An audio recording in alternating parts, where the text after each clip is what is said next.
They want to make money. There are teams that have played it cheap that way, ownership, whatever. But the bottom line is your enjoyment or your fandom is what should matter to you the most, and let them fight over you. I said something 6 years ago. Good God, I get so baffling. Almost 6 years ago to the day, I was doing Busted Open Radio at a far different time on that show, and even 6 years ago. So we're talking about, the beginning of AEW Dynamite and the beginning of AEW on television.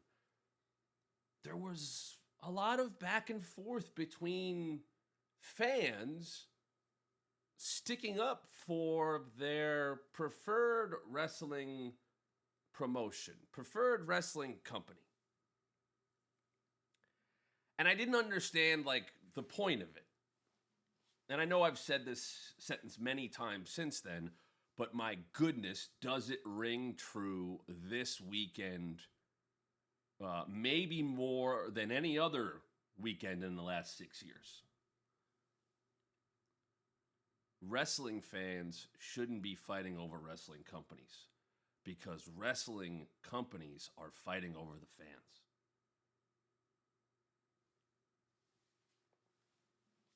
It's a business. The reason there is so much wrestling this weekend is because you want to put on the best show. You want to draw the most money.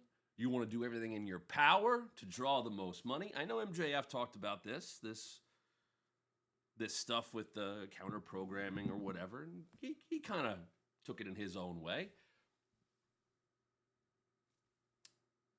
Let the people making the big decisions battle each other out. Enjoy what hopefully continues to be beneficial to fans, that there is an abundance of wrestling on. Not to say you have to watch it all. Not to say you have to like it all. I'm just saying it is so unbelievably readily available. And I get it. It's going to be the norm to people. That's awesome. I didn't have that. The wrestlers you're watching on TV today didn't even have access to all the wrestling that we do now. And there's streaming services, and it's on all these different channels, and you've got a live show on Monday and Tuesday and Wednesday and Thursday and Friday and Saturday, and hell, it feels like every other weekend there's a pay-per-view of some kind going on. That's not for fans to fight over. That's for the companies to go, how do we get them? How do we put on the best product? What are we going to do that's different than everybody else? How are we going to put our best foot forward so they want to watch us? They want to put their hard-earned money down to buy a ticket. Let them fight over your business and just enjoy being a fan. I'm not saying don't be critical. Go ahead. I wish this guy was doing this or she was doing that. I'm not saying that. I'm just saying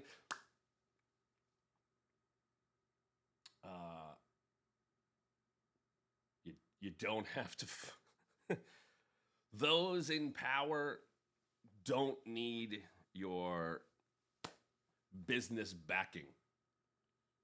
I promise. Some will happily take that narrative and spin it and get the word out how they want to, using online discourse or playing into or whatever. But I promise you, that back and forth about this number and tickets and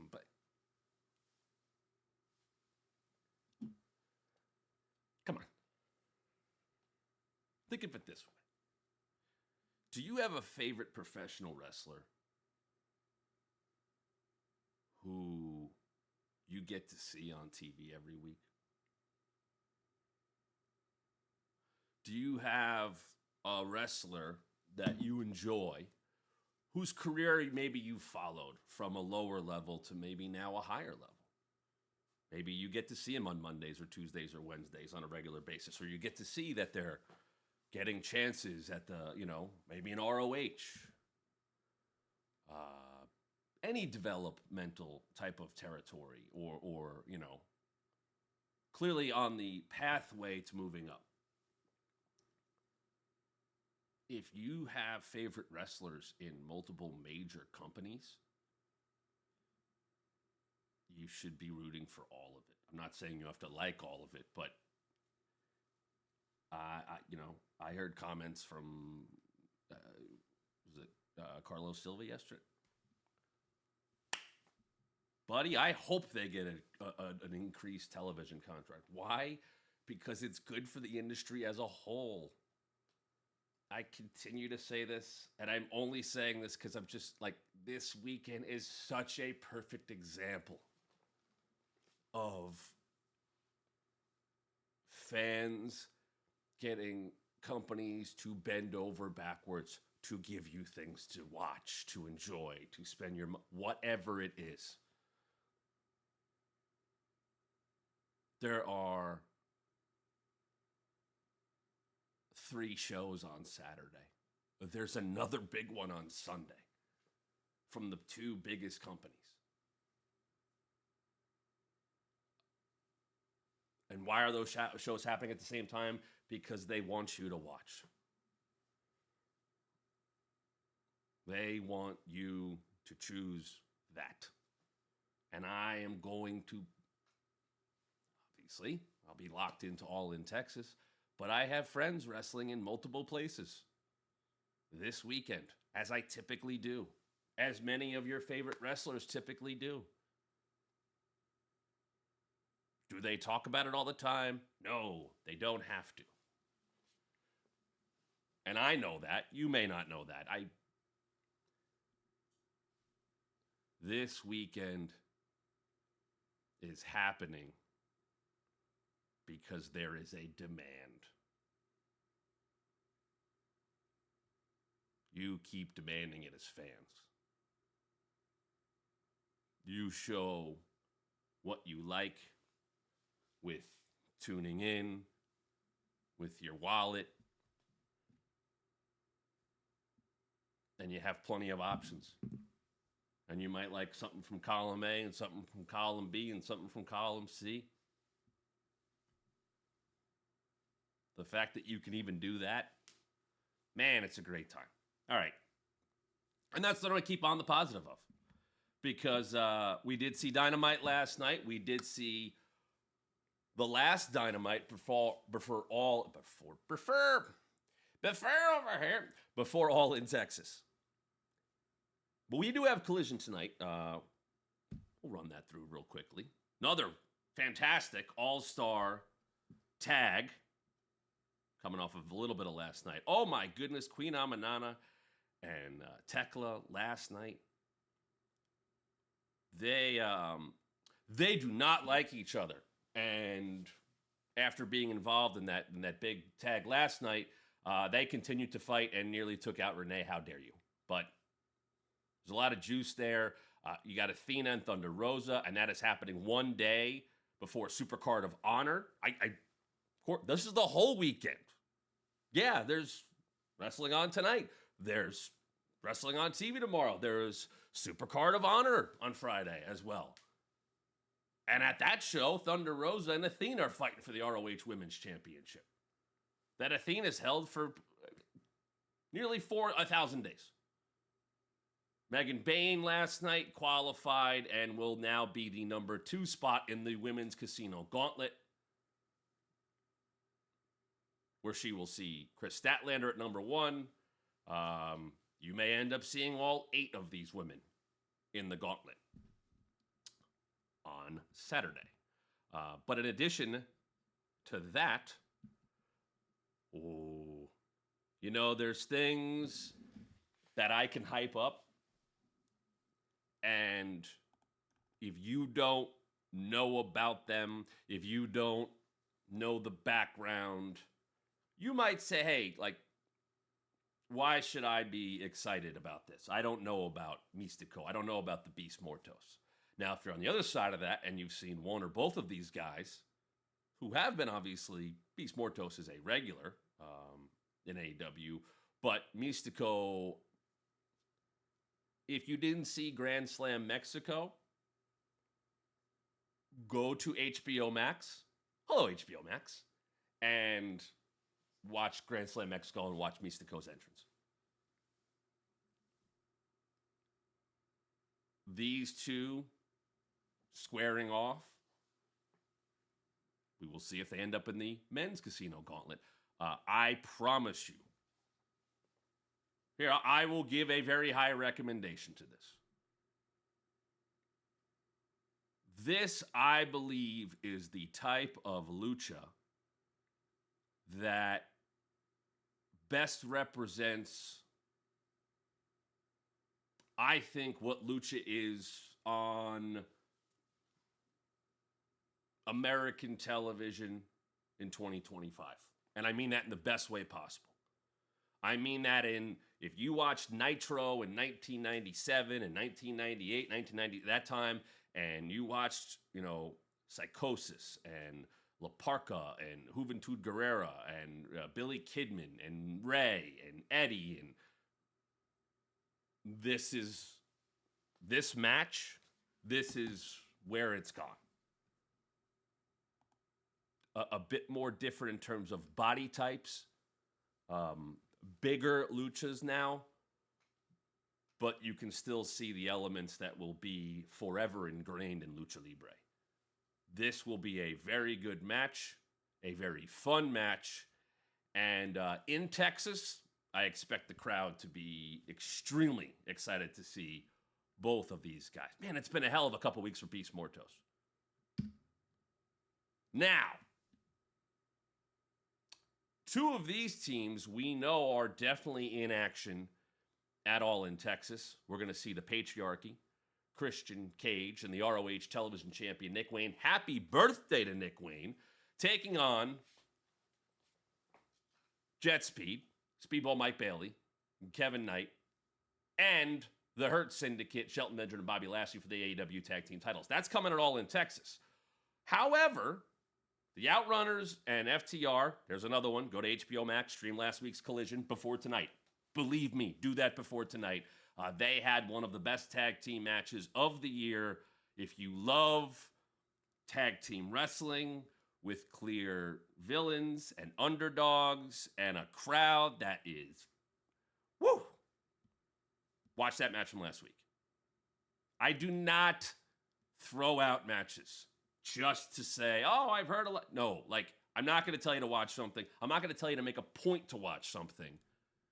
Especially like I just talked about for the first 15 minutes of the show, how much wrestling there is out there. And I know it's tough to find all of it. It's why I like to spotlight certain matches that maybe aren't of the main event world title spotlight. Very easy to miss a great wrestling match with wrestling happening all the time and a high level of in-ring work happening in so many places. The standard, I would say, has risen significantly.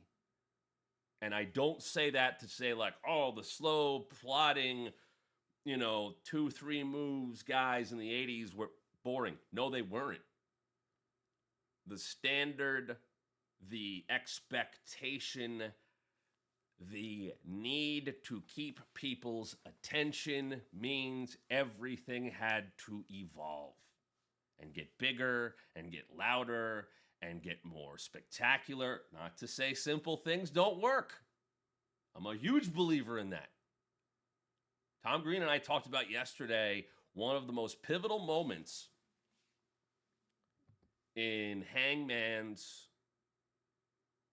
redemption story, which may come to a very happy conclusion in 2 days at All in Texas against Jon Moxley in a Texas death match.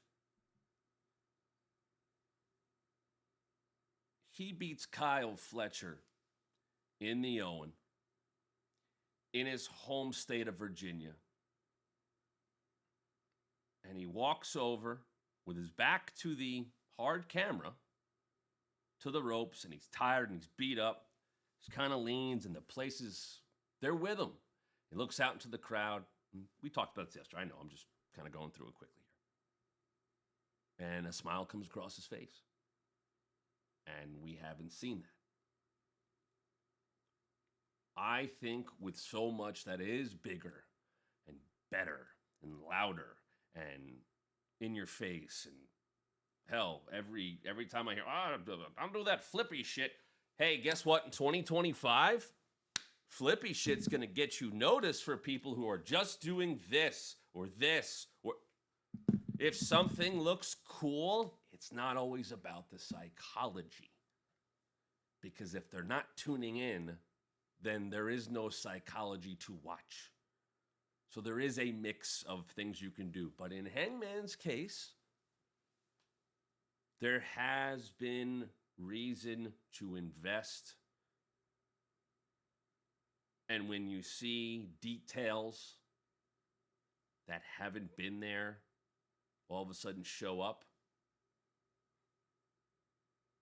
and you see that smile come across his face, that's a simple thing. That's part of a bigger story. But you still got to rope people in before that. That's why I think the level of work in the ring, at least athletically, at the very least athletically, is the greatest it's ever been. It's the most spectacular it's ever been. You watch a match last night like Brody King. I'll bring this up here as we continue. But yes, Collision, coming back here real quick. FTR and the Patriarchy, Outrunners, Jet Speed, that's happening tonight. It is Collision tonight, so we don't miss it this week. It just happens on Thursday. ROH Supercard of Honor on Friday. By the way, Bandito and Takeshita on that show. Athena taking on Thunder Rosa. It is way more than an appetizer to get ready for the weekend, as is Collision tonight. But I want to talk about a lot of the stuff we saw last night. I was talking about Brody King. Let's kind of just run through last night's show here and the big moments that maybe we wouldn't necessarily have expected, including this. Well, we'll come back to that as I bring up here. Here we go. Oh, Mercedes and Tony last night. Ladies, all that matters is one moment. The moment where you step into this ring and you look me in the eye and you realize that you fear an ordinary life, but I only fear an ordinary death. I sincerely believe that you deserve all the titles in the world.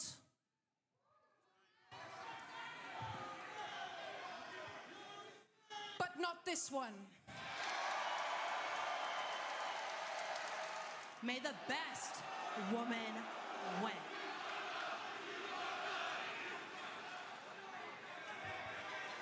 Eat shit, bitch. Oh, we are off to the races. Look at this, Tony Storm. Looking for the money maker. Sadie's getting out of there. Oh, God, this is bad for Bandito.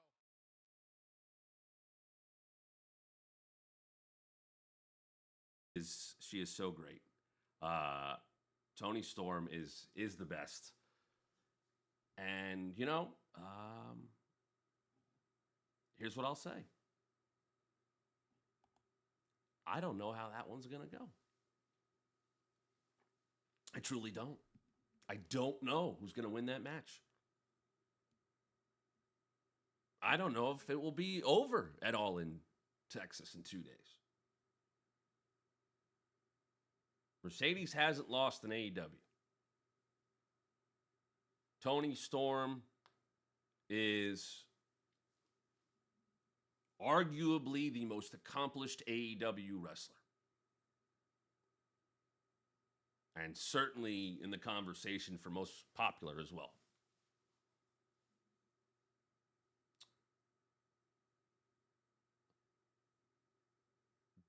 the intersection of these two at this time is special. I talked a lot about that yesterday. But the great part about it is you don't know who's going to walk away, and there's a strong argument to be made for both of them. Let's talk more about, because those two will really get it done in terms of in-ring action.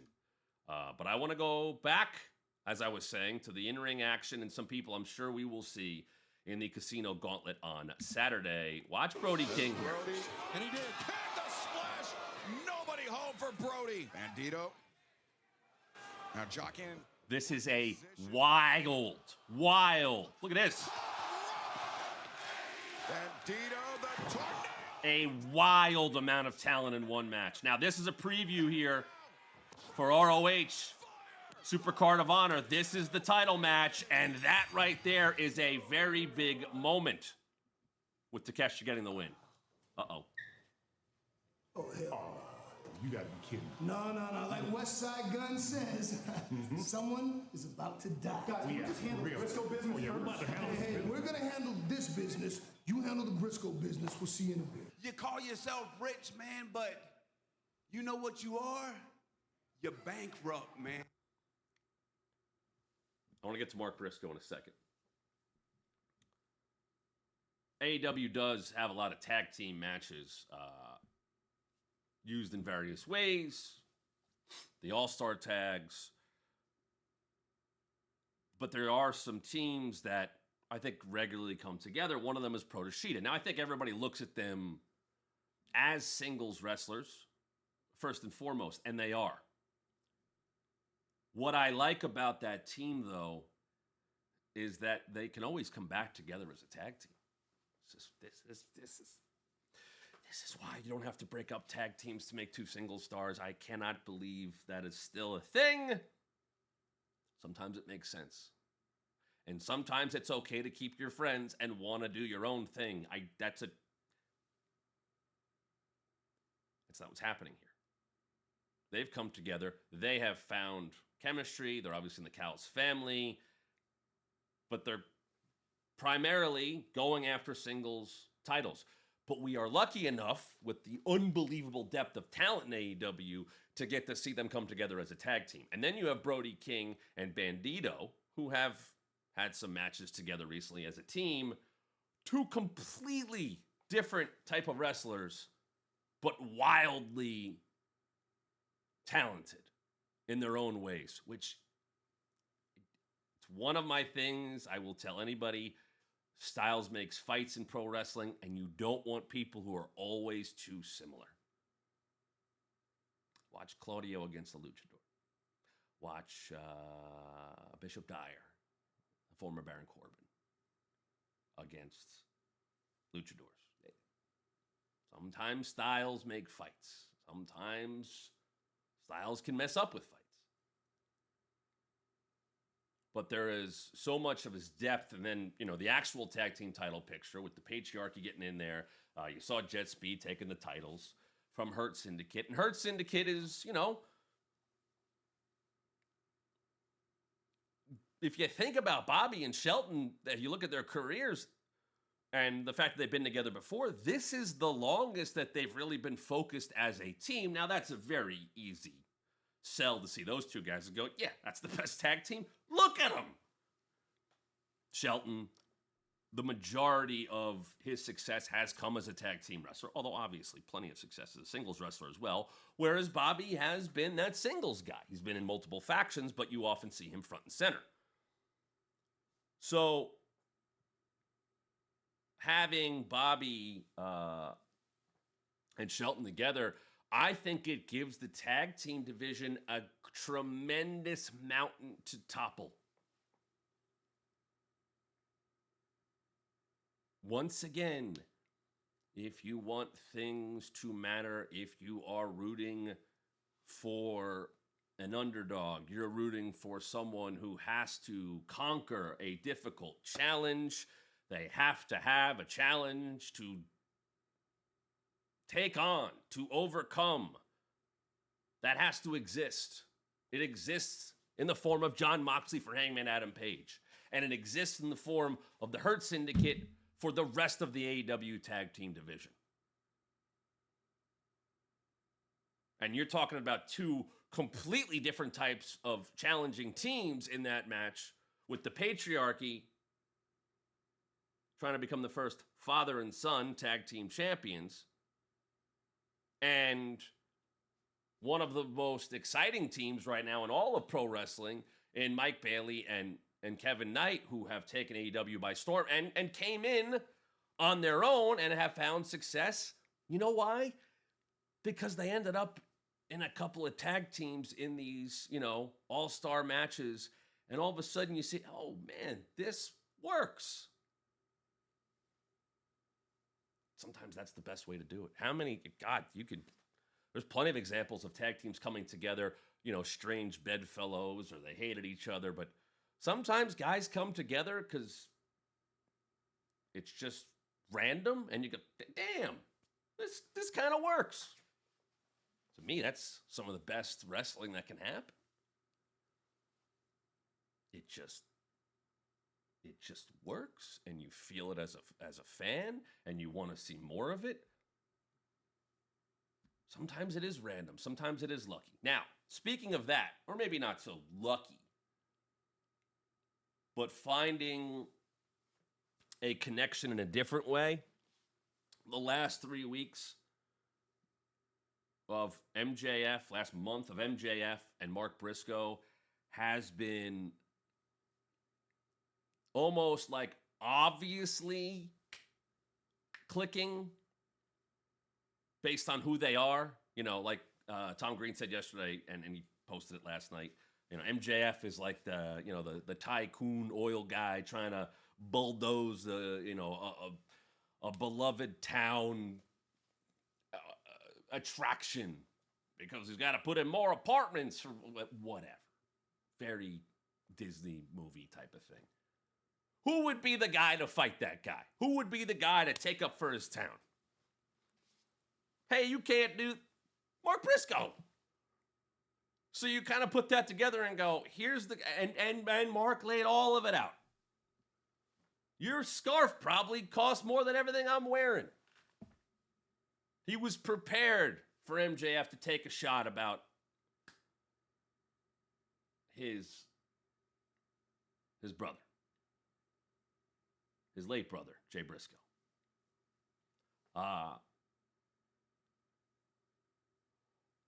Mark Briscoe is the type of wrestler that every company should strive to have. And I'm not saying every company can have a Mark Briscoe. But my goodness, does a guy like that make the most, very naturally, of any match, promo, good morning Midwestern town, insert name here, weather report. As we saw last week, posted on many of the AEW and ROH socials, just telling you to drink water. Mark Briscoe he has a magnetism about him that cannot be replicated, an authenticity about him that is perhaps right now in wrestling second to none. If you see Mark Briscoe on your screen and you've seen him before, a smile will come across your face. There are people that in the last 6 years, and obviously probably less than that based on Mark's time in AEW, that didn't know him or didn't know him well. And you then hear those people go, this is the great, like, he's the best. Everyone likes him. How can you not? And their energy he brings is not something that can be written down. The energy Mark Briscoe brings is not something you want to camera block, if you know what I'm saying. So to put him up against MJF and have them entering this gauntlet 1-2, it's like, Of course. And I want these two to be like this forever. I'm not saying they're going to get into a 4-month feud, but there is just one of those things where every time they see each other, it's very clear that they don't like each other. A little bit more from Mark here. To do is you're gonna talk some dumb shit about my brother, try to get me riled up. I would never say anything bad about your brother. But if I was, I'd be willing to make a bet that if by the grace of God up above, if your brother was somehow able to be here in the flesh tonight, I know exactly what he'd say to you, Mark. He'd say, chicken, it shouldn't have been me in that accident.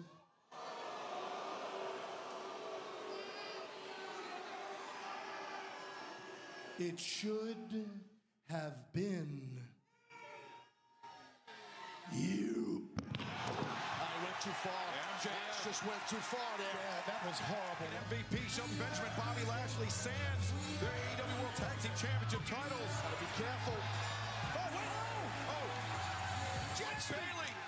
Kevin Knight, jet speed. So this would descend into complete madness, starting with Mark Briscoe and MJF, then turning into more of a focus on the tag team match with the patriarchy coming out. And this is a very rare occurrence. Like I said, you need mountains to climb. You need challenges to overcome. When have we seen the Hurt Syndicate taken down like this? By the way, it took like 5 people to do it. So something to think about there. But MJF and Mark Briscoe are starting the Casino Battle Royal. There it is right there. They are going in at 1-2. We will talk about the women here in just a second. And there is the AEW World Tag Team title match. The Patriarchy, Hurt Syndicate, and Jet Speed. Let's get to some more of this here. We're going to see Adam Cole and Kyle Fletcher. Obviously, Fletcher coming off that tag team victory. Tony Storm, Mercedes Moné. Rest of the week, of course, and yes, on Saturday. So Mox and Hangman, we'll get to a little bit more of that in just a second. Okada and Kenny got a little background on their history and what this match means. Interesting words from Kenny Omega in that. The Bucks Swerve and Ospreay. A lot happened with that one at the end of the night last night. We'll get to that here shortly. Because, yeah. You had to know that the 8-man at the end of the night was going to descend into madness, and that is exactly what happened. Gabe Kidd has arrived as well. Did you see him? Gabe Kidd, Wheeler Yuta. Yeah. Kidd, the mercenary. Remember, it was the Bucks, Mox, and Claudio against Shibata, Hobbs, Ospreay, and Hangman, and we have seen these bags before. Certainly haven't seen him in the hands of, as they used to say, good Christian boys, the Young Bucks.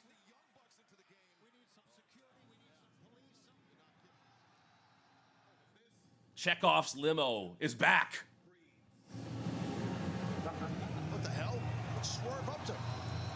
What? Oh, no! That's a top. Oh, my God. The Bucks limousine. Oh, my goodness.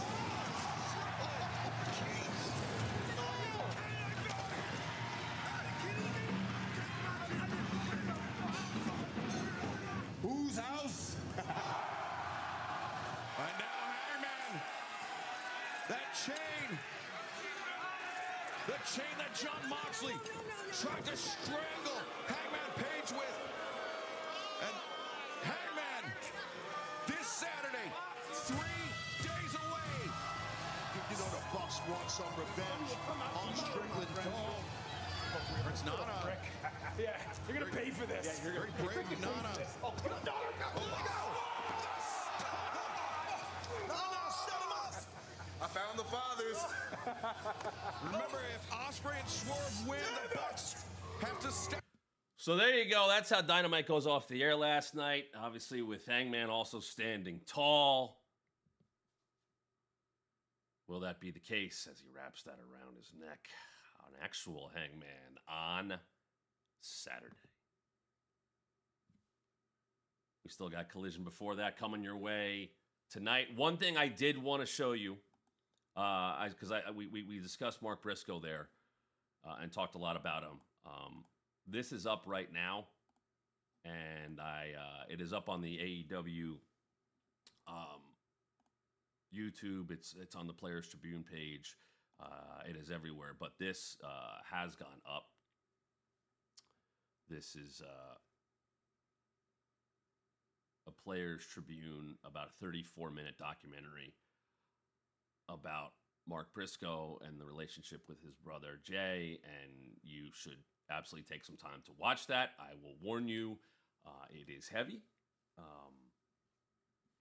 but it's who these guys are. So definitely check this out.